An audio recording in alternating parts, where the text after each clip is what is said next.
واللہ ہمارا جو حدیث پاک کا درس تھا یہ حدیث نمبر 227 تک مکمل ہو چکا تھا، 427 تک، اور یہ حدیث نمبر 428 ہے۔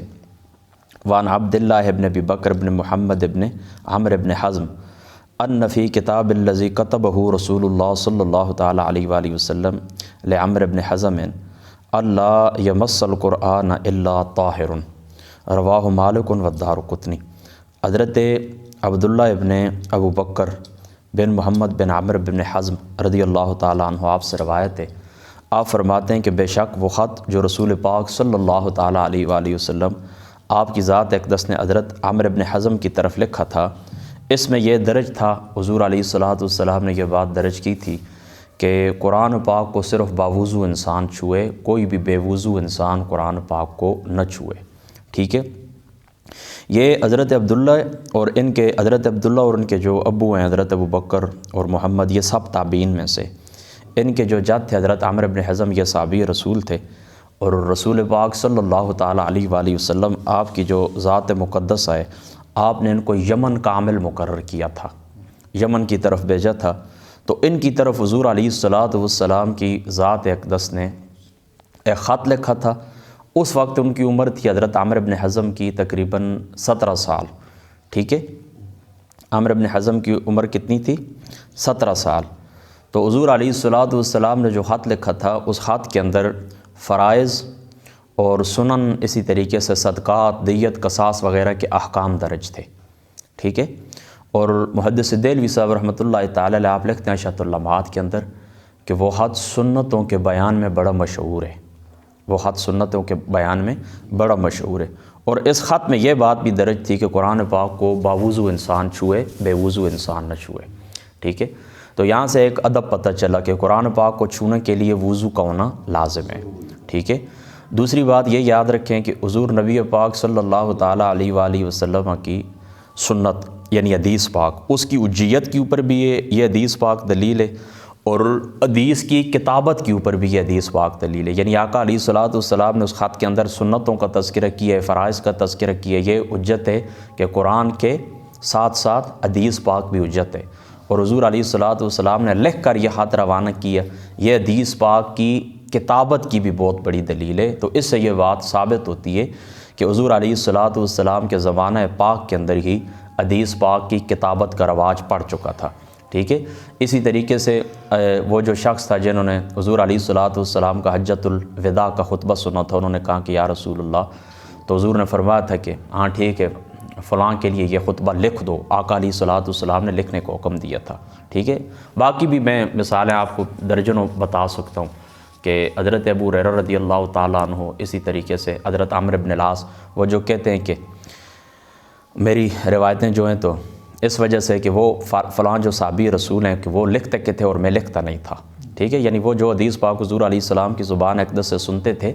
تو وہ لکھ لیا کرتے تھے۔ بہرحال یہ جو روایت ہے مشکوٰۃ شریف کی حدیث نمبر 428، یہ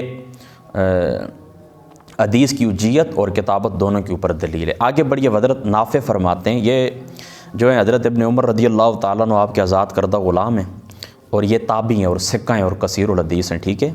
فرما ان طلقت مع ابن عمر فی حاجت فقضاء ابن عمر حاجتہ وکان من حدیث یومئذ، اور اس دن یعنی حضرت عمر کی ایک حاجت تھی، انہوں نے پوری کی ہے، اور اس دن انہوں نے یہ بات بھی کی، یعنی اس دن کی جو باتیں تھیں نا، ان باتوں میں سے یہ بات بھی تھی کہ قال مر رجل فی سکۃ من سکک من السکک سکۃ من السکک، تو وہ فرماتے ہیں کہ ایک آدمی گزرا گلیوں میں سے، تو فلکی رسول اللہ صلی اللہ تعالیٰ علیہ وآلہ وسلم، تو نبی پاک صلی اللہ تعالیٰ علیہ وآلہ وسلم سے ان کی ملاقات ہو گئی، ٹھیک ہے۔ وقد خرج من غائط او بول فسلم علیہ، حضور علیہ الصلوۃ والسلام، تو حضور علیہ الصلوۃ والسلام کی جو ذات مبارک تھی، آپ پیشاب مبارک فرما رہے تھے، تو پیشاب مبارک حضور علیہ الصلوۃ والسلام فرما کے باہر نکلے، تو فسلم علیہ، حضور علیہ السلام پر اس نے سلام پیش کیا، تو فلم یرد علیہ، حضور علیہ الصلوۃ والسلام نے ان کے سلام کا جواب نہ دیا، حتیٰ اذا کاد الرجل ان یتوارا فی السکۃ ضرب رسول اللہ صلی اللہ تعالیٰ علیہ وآلہ وسلم بیدہ علی الحائط، اس شخص نے یعنی حضور علیہ السلام پیشاب مبارک فرما کے آپ باہر نکلے، اس شخص نے سلام کیا، آپ نے جواب نہیں دیا تو وہ شخص گلیوں میں غائب ہونے والا تھا، یعنی حضور کی آنکھوں سے غائب ہونے والا تھا۔ تو حضور علیہ السلام نے اپنا ہاتھ مبارک ایک دیوار کے اوپر مارا، ومسح بہما وجہ، حضور علیہ السلام نے اپنے چہرے مبارک کا مسح کیا، ثم ضرب ضربۃ اخری فمسح ذراعیہ، پھر حضور علیہ السلام نے دوسری ضرب لگائی اور آقا علیہ السلام کی ذات اقدس نے کونیوں تک اپنے دونوں ہاتھوں کا مسح کیا، ٹھیک ہے۔ ثم رد علی الرجل السلام، پھر حضور علیہ السلام نے اس مرد کے سلام کا جواب دیا، وقال انہ لم یمنعنی ان ارد علیک السلام الا انی لم اکن علی طہر، پھر حضور علیہ السلام نے یہ بھی فرمایا کہ آقا علیہ السلام نے فرمایا کہ میں نے تمہارے سلام کا جواب نہیں دیا، ٹھیک ہے، میں نے تمہارے سلام کا جواب نہیں دیا، اس کی وجہ یہ کہ میں وضو کے اندر نہیں تھا، ٹھیک ہے۔ یہ بات یاد رکھیں کہ سلام اللہ تعالیٰ کے ناموں میں سے ایک نام ہے، تو حضور نبی پاک صلی اللہ تعالیٰ علیہ وآلہ وسلم آپ کی ذات اقدس نے یہ گوارا نہیں کیا کہ بے وضو اللہ تعالیٰ کی ذات اقدس کا نام لیا جائے۔ بہرحال یہاں پر یہ بات یاد رکھیں کہ بے وضو سلام دینا جائز ہے، ٹھیک ہے، جواز کے اندر کوئی شک نہیں ہے، لیکن افضلیت اسی کے اندر ہے کہ ان ناموں کی تعظیم کی جائے، ان کلمات کی تعظیم کی جائے، ٹھیک ہے۔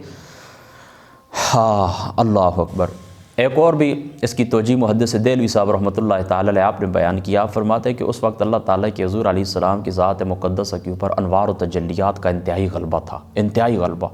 تو اس لیے آقا علیہ السلام نے اللہ تعالیٰ کا نام نہیں لیا۔ بہرحال دوسری روایات سے یہ بات ثابت ہوتی ہے کہ آپ نے نام لیا بھی ہے اس حالت کے اندر۔ حضرت علی والی وہ روایت پیچھے گزر گئی کہ حضور علیہ السلام واش روم سے باہر آتے تو ہمیں قرآن بھی پڑھاتے تھے اور کھانا بھی کھاتے تھے، ٹھیک ہے، وہ روایت گزر گئی۔ تو بہتر یہی ہے کہ اگر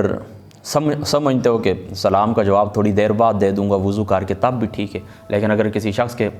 گزرنے کا اندیشہ ہو کہ یہ جلدی میری آنکھوں سے چھپ گیا تو جواب دے دیں تب بھی کوئی حرج نہیں ہے، ٹھیک ہے۔ بہرحال افضلیت اسی کے اندر ہے کہ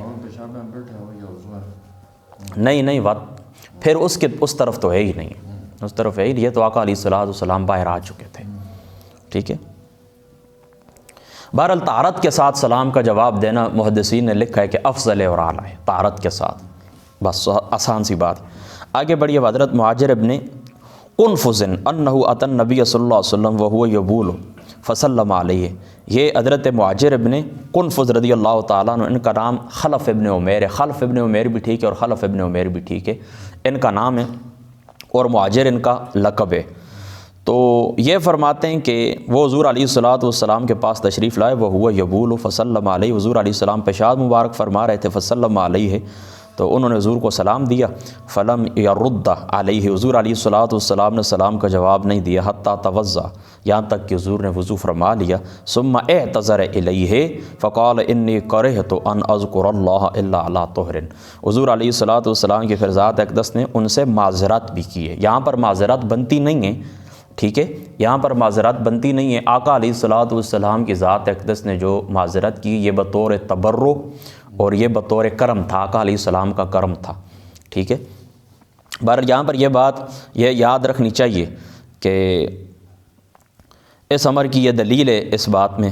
کہ کسی سلام کے جواب دینے میں اگر دیر ہو جائے یا کوتاہی ہو جائے تو معذرت کر لینی چاہیے، تاکہ دوسرا شخص اس شخص کے ذہن کے اندر یہ بات نہ آئے کہ اس کو میں نے سلام کیا، اس نے مجھے جواب نہیں دیا اور یہ بڑا متکبر ہے یا فلاں ہے۔ یہاں پر جو حضور علیہ السلام نے جواب دیا یہ حضور کا کرم تھا، اور پھر آخر میں آقا علیہ السلام نے خود وجہ بھی بیان فرما دی کہ فرما میں نے بغیر وضو کے اللہ تعالیٰ کا نام لینا مناسب نہیں سمجھا۔ پچھلی روایت بھی اس کے اوپر دلیل ہے اور یہ روایت بھی اس کے اوپر دلیل ہے کہ افضلیت یہی ہے کہ حالت وضو کے اندر ہی اللہ تعالیٰ کا نام لیا جائے، کیونکہ السلام جو ہے نا اللہ تعالیٰ کے ناموں میں سے ایک نام بھی ہے، السلام المؤمن المہیمن العزیز الجبار، القرآن پاک کے اندر آتا ہے نا۔ الفصل الثالث آگے آ گئی، یہ حضرت ام سلمہ فرماتی ہیں قالت کان رسول اللہ صلی اللہ تعالیٰ علیہ وآلہ وسلم یجنب ثم ینام ثم ینتبہ ثم ینام، رواہ احمد، یہ حدیث نمبر 431۔ حضرت ام سلمہ فرماتی ہیں کہ رسول اللہ صلی اللہ علیہ وسلم آپ کو غسل کی ضرورت ہوتی پھر حضور سو جاتے، ٹھیک ہے، پھر آقا علیہ السلام بیدار ہوتے اور پھر سو جاتے، اس کے اندر بھی کوئی مشکل بات بھی نہیں، یعنی آپ کو غسل کی ضرورت ہے، پیچھے روایت گزر چکی ہے کہ بندہ وضو کر کے سو سکتا ہے، آقا علیہ السلام بیدار بھی ہو پھر آقا علیہ السلام کی ذات مقدس سو گئے، ٹھیک ہے۔ حضرت شعبہ فرماتے ہیں قال ان ابن عباس قال اذا اغتسل من الجنابۃ یفرغ بیدہ الیمنی علی یدہ الیسری 7 مرارا ثم یغسل فرجہ فنسی مرۃ لم افرغ۔ حضرت شعبہ فرماتے ہیں کہ بے شک حضرت ابن عباس رضی اللہ تعالیٰ عنہ آپ غسل جنابت فرماتے تو دائیں ہاتھ سے بائیں ہاتھ پر 7 مرتبہ پانی ڈالتے، دائیں ہاتھ سے بائیں ہاتھ پر 7 مرتبہ پانی ڈالتے، پھر آپ اپنے ثم یغسل فرجہ، پھر آپ اپنے خاص مقام کو دھوتے، ٹھیک ہے۔ تو فنسی مرتن، ایک دفعہ آپ بھول گئے کہ لم افرغا، اور آپ نے مجھ سے دریافت، یعنی مطلب میں نے کتنی دفعہ پانی ڈالا ہے نا، تو فسألنی فقلت لا ادری، مجھ سے پوچھا کہ میں نے کتنی مرتبہ پانی ڈالا ہے، تو انہوں نے کہا میں نہیں جانتا۔ فقال لا ام لک، تیری ماں نہ رہے، یہ ٹھیک ہے، یہ ایک جملہ ہے، آپ سمجھتے، اس کا معنی ابھی میں آپ کو سمجھا چکا ہوں، تیری ماں نہ رہے۔ یہ عرب اس وقت استعمال کرتے ہیں جب کسی کی مذمت بیان کرنا مقصود ہو، کسی کو زجر و توبیخ کرنا مقصود ہو، تو آپ نے انہیں یعنی حضرت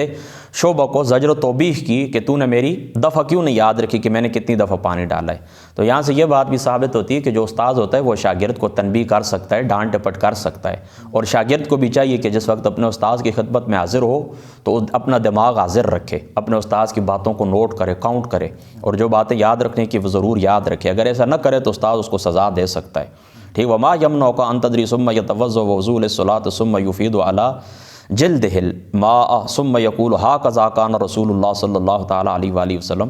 یتطہر۔ ہاں، یہ وہ طریقہ ہے کہ جس طریقے سے حضور نبی پاک صلی اللہ تعالیٰ علیہ وآلہ وسلم آپ کی ذات مقدسہ طہارت حاصل کیا کرتے تھے۔ آگے بڑی حضرت رافع آپ فرماتے ہیں حدیث نمبر 433، ان رسول اللہ صلی اللہ تعالی وسلم طاف ذات یوم علی نساء یغتسل عند ھذی و عند ھذی۔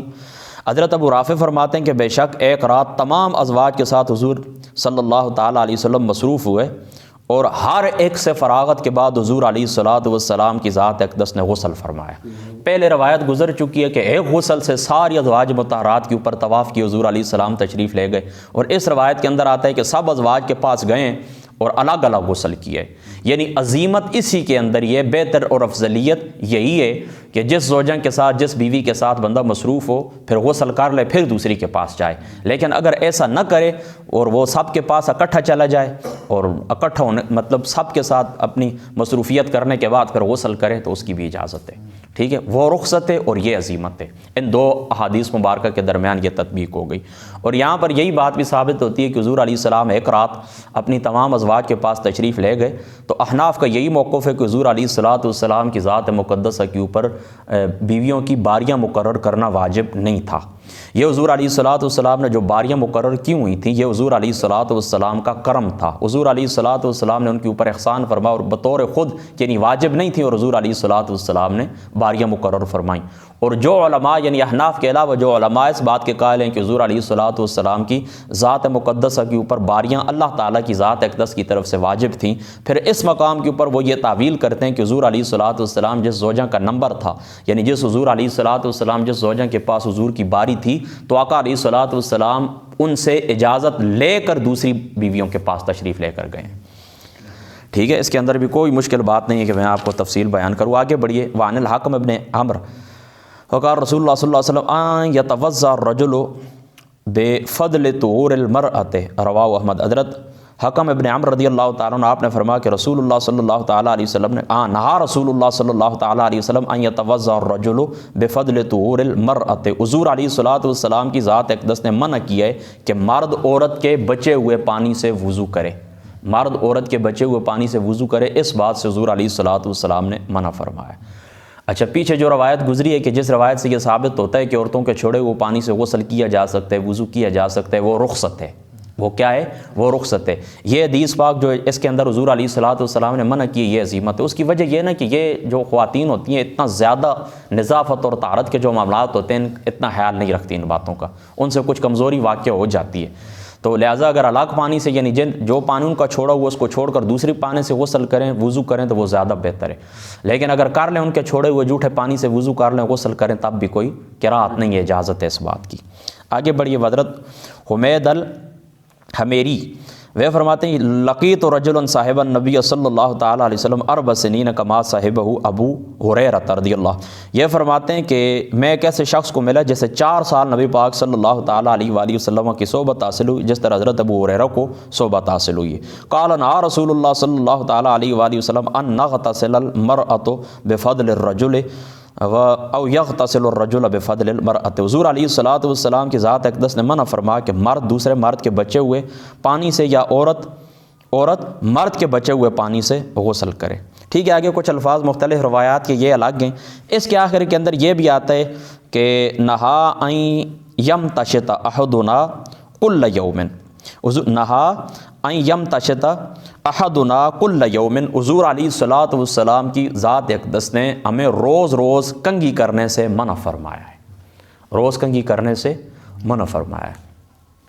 یہاں پر دیکھیں نا بات ایک تو الفاظ یہ آ گئے نا کہ مرد عورتوں کے بچے ہوئے پانی سے اور عورتیں مردوں کے بچے ہوئے پانی سے غسل نہ کریں، ٹھیک ہے۔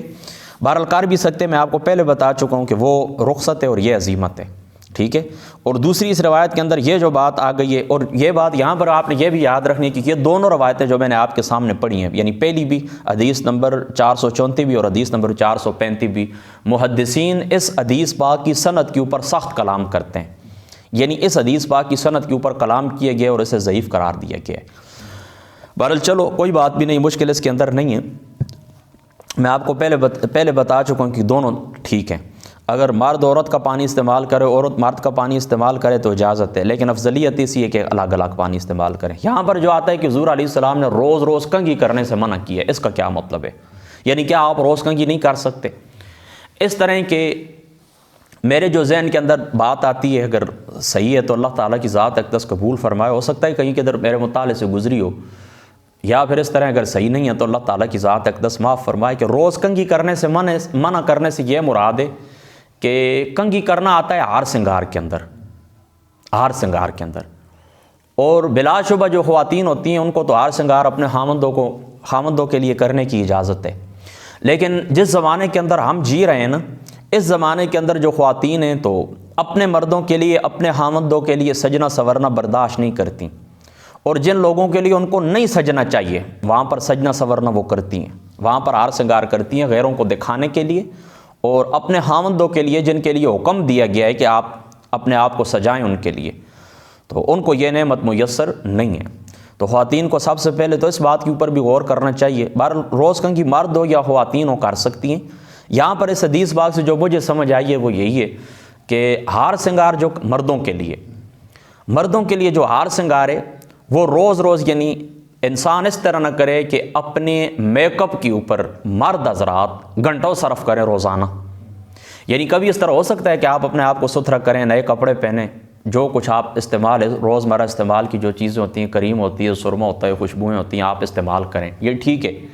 لیکن بالکل روز بندہ معمول بنا لے اور روز سجنا سورنا شروع کر دے اور باقی دیگر کاموں سے رک جائے، جو اس کے اوپر فرائض ہیں، کمانے کی جو ذمہ داری ہے، اللہ کے جو حقوق ہیں، بندوں کے جو حقوق ہیں، ان کو ادا نہ کرے، بلکہ ان کو ادا کرنے کی بجائے وہ اس طرح کرے کہ اپنے میک اپ کے اوپر توجہ دیتا رہے۔ اس طرح آج کل بعض لوگ کرتے ہیں کہ ایک داعی دین کے لیے ہونا چاہیے کہ اس کے لباس صاف ہونا چاہیے، اس کی جیکٹ خوبصورت ہونی چاہیے، ٹوپی خوبصورت ہونی چاہیے، بیٹھنے کی جگہ خوبصورت ہونی چاہیے، استعمال کی گاڑی خوبصورت ہونی چاہیے، لیکن وہ کیا کرتے ہیں کہ اللہ تعالیٰ کے دین کی دعوت دینے کی بجائے، وہ دین کی دعوت کی بجائے اپنے اوپر سب سے زیادہ ان کا فوکس ہوتا ہے کہ ہم کیسے لگتے ہیں، یعنی اپنے میک اپ کے اوپر زیادہ توجہ دیتے ہیں اور جو دین کی دعوت ہے اس کے اوپر کم توجہ کی جاتی ہے، تو اس طرح نہیں کرنا چاہیے۔ تو یعنی روز حضور علیہ الصلوۃ والسلام نے کنگھی کرنے سے منع فرمایا، یعنی روز آپ اپنے وقت کا ایک خاص حصہ اپنے میک اپ کے اوپر اور اپنے ہار سنگار کے اوپر مرد حضرات خرچ نہ کریں۔ باقی اس طرح کنگھی کرنا یا سرما آنکھوں میں ڈالنا یا خوشبو ڈالنا، اس کے اوپر 2 منٹ بھی خرچ نہیں ہوتے۔ یہاں پر وہ ہار سنگار جو عورتوں کی طرح ہار سنگار کیا جاتا ہے اس سے منع کیا گیا ہے، جس طرح عورتیں کرتی ہیں گھنٹوں کے حساب سے شیشے کے سامنے کھڑی ہو جاتی ہیں، جنازہ نکلتا ہے نکل جائے، شادی کسی کی ہونی ہے، کچھ بھی ہے، بارات گزر جاتی ہے، ان کا وہ کام ہی پورے نہیں ہوتے۔ تو مردوں کو اس طرح نہیں کرنا چاہیے کہ اپنے ہار سنگار کے اوپر اس انداز میں بندہ روزانہ ٹائم صرف کرے کہ باقی اس کی زندگی کے کام رہ جائیں۔ اللہ تعالیٰ کی ذات اقدس عمل کی توفیق عطا فرمائے۔ واخر دعوانا ان الحمد للہ رب العالمین۔